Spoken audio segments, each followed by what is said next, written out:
If you help me, Anna, I'll help you. The story begins in a quiet neighborhood where a teenage girl named Anna Nix is playing her cello in her bedroom. Her stepfather enters the room, holding a bottle of alcohol. He interrupts her music, takes the cello from her hands, and makes unwanted advances. For years, Anna has endured his abuse, but this time, she resists. She pushes him away with both legs, causing him to stumble backward. He crashes into a glass vase, cutting his neck badly. He collapses to the floor, bleeding out, and dies in front of her. Shocked and trembling, Anna stares at his body. Soon after, police arrive at the house. They arrest her and bring her into custody. At the station, she is processed, questioned, and profiled. Despite her pleas of innocence and self-defense, she is placed on trial. The judge sentences Anna to 4 to 9 years in a juvenile correctional facility. She boards a prison bus with other young offenders. When they arrive, the sound of inmates cheering greets the new arrivals. The girls are ordered to change into prison uniforms. Then, they gather in a room where Warden Frank introduces himself. He lays out the strict rules of the facility and warns them about consequences for breaking them. Anna is assigned a cell where she meets her new cellmate, Jeannie. Jeannie has been in the facility for about 5 years. Quiet and reserved, she watches Anna closely. That night, after lights out, Anna quickly falls asleep, but Jeannie remains awake, staring at her in silence. The next morning, Anna joins the other inmates for outdoor recreation. Feeling uneasy, she keeps to herself, away from the groups. One of the prisoners, a girl named Cody, approaches her. Cody explains that everyone needs a group for protection inside. She offers Anna a chance to join, but Anna declines, saying she prefers to be alone. Later, during mealtime, Cody and her group approach Anna again. They warn her about another inmate who supposedly intends to harm her. Anna ignores the warning and tries to walk away. Cody suddenly shoves her, causing her tray of food to fall to the ground. The group laughs as Anna stands humiliated. That evening, while Anna is mopping the floor, Cody and her friends corner her in a dark room. They accuse her of disrespecting them. Before Anna can defend herself, they beat her. Cody, acting as the leader, intimidates her and warns her not to report the assault. Before leaving, Cody humiliates her further by kissing her. Bruised and shaken, Anna is taken to the infirmary. When the nurse asks what happened, Anna avoids naming her attackers, too afraid of retaliation. The nurse suggests she speak directly to Warden Frank about her struggles. Anna goes to his office, hoping for help. Instead, Frank uses the situation to exploit her. He makes advances, hinting that his authority gives him control over her future. Disturbed, Anna pulls away and returns to her cell in tears.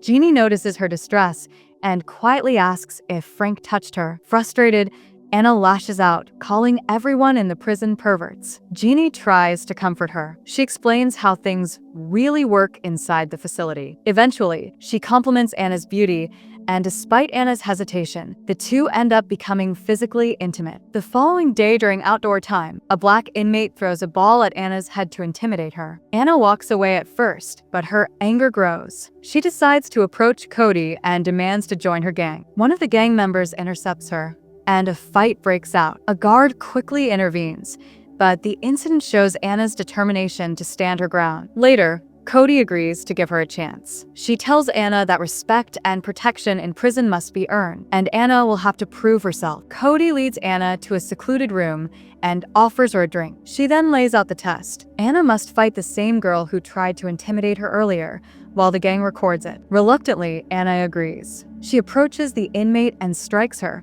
sparking a violent fight. The commotion draws attention until guards rush in and break it up. As punishment, Anna is stripped and placed in solitary confinement. She spends 47 hours alone in a small, dark cell. When her punishment ends, she is summoned to Warden Frank's office.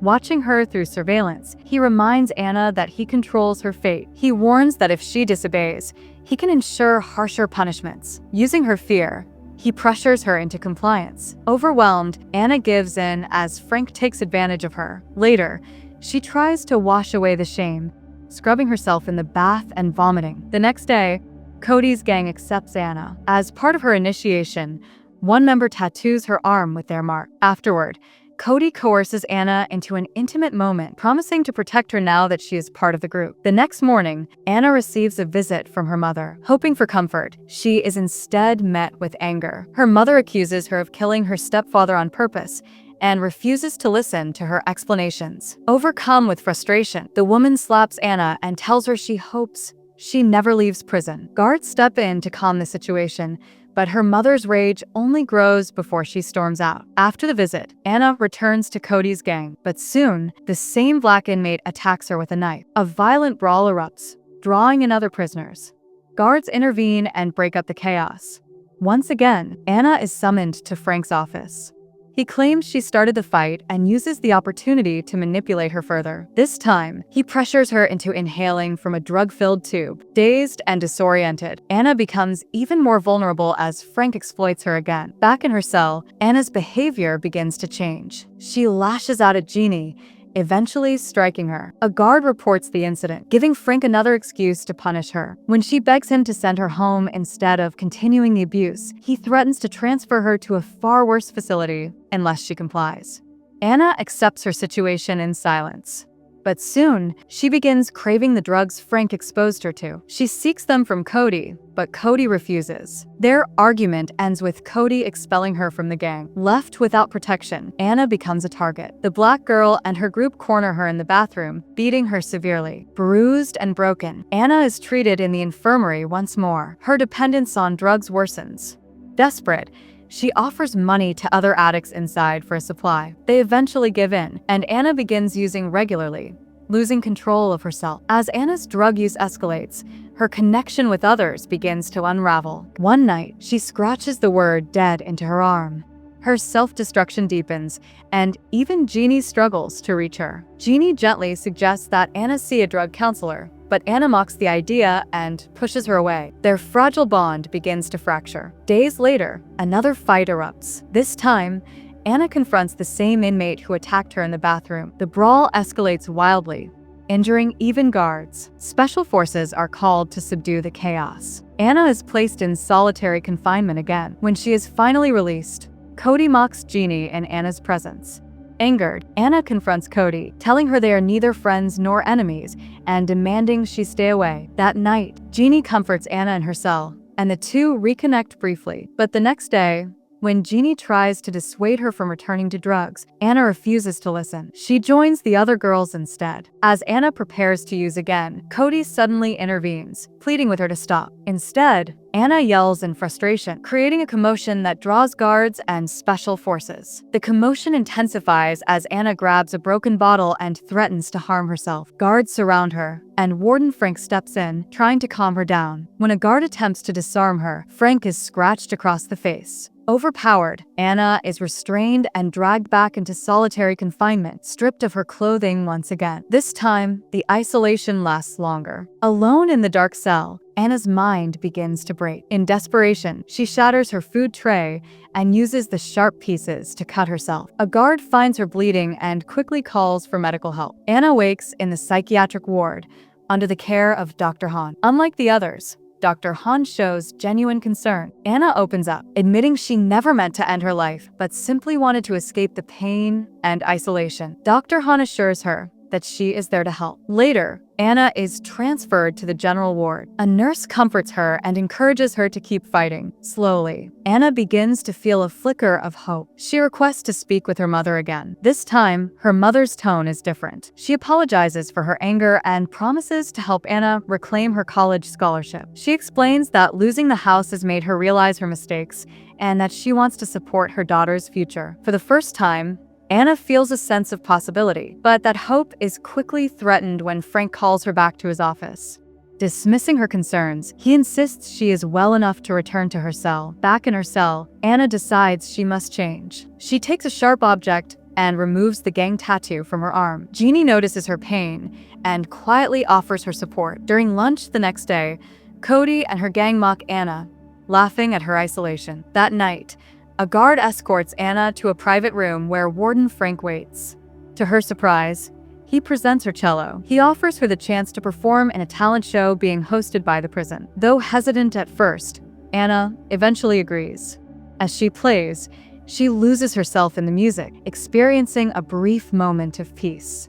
The performance earns her applause, reminding her of who she was before prison. The following day, her fragile calm is shattered. She finds a note that reads, "You are dead." Moments later, Cody and her gang ambush her. Furious about her tattoo's removal, Cody slashes Anna's face with a blade. The gang beats her until guards intervene and rush Anna to the infirmary. While recovering, Frank visits her again. He promises to punish Cody but soon makes inappropriate advances, which the nurse quietly notices. After he leaves, the nurse assures Anna that she will help report Frank's misconduct. Unaware that Frank monitors every conversation through surveillance cameras, Anna begins to believe she finally has an ally. But Frank orders an inmate to silence the nurse. Shortly after, Anna learns of the nurse's sudden death. Devastated, she breaks down in tears. She is called back to Frank's office. He claims Cody was responsible for the nurse's death and warns Anna about the danger she faces.